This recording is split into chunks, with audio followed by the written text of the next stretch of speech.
Next అండి, soft పట్టు silk లో చాలా బాగుంది. క్లాత్ అయితే చాలా బాగుంది. అండ్ దీనికి వచ్చేసి బెనారసి బ్రొకెట్ దుపట్టా. దుపట్టా చాలా లాంగ్ ఉంది. ఇదంతా వీవింగ్ అండి.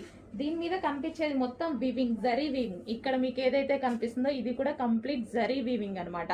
సో సెల్ఫ్ వీవింగ్ అయితే వచ్చేసింది. సో టాప్ అయితే చూసుకున్నారుగా, చాలా బాగుంటుంది. సో మనకి మంచి పింక్ కలర్ కి ఎల్లో కలర్ కాంబినేషన్. సో ఈ విధంగా అయితే ఉంది. దుపట్టా అయితే చాలా బాగా హైలైట్ చేశారు. నేను కూడా దుపట్టాస్ బాగా చూస్తానండి. మెయిన్ స్ట్రైట్ కట్స్ కి దుపట్టాస్ మెయిన్ అనమాట. సో నాకు మెయిన్ అనిపిస్తుంది, ఎందుకంటే ఎక్కువగా మనం దుపట్టాతో కవర్ చేసేస్తాం స్ట్రైట్ కట్స్ వేసుకుంటే. సో దానికోసం నేను కూడా దుపట్టానే బాగా అబ్జర్వ్ చేసుకుంటా. క్లాత్ బాగుండాలి, దుపట్టా హైలైట్ అవ్వాలి. ఓకే, ఈ విధంగా మనకి పింక్ అండ్ ఎల్లో కాంబినేషన్.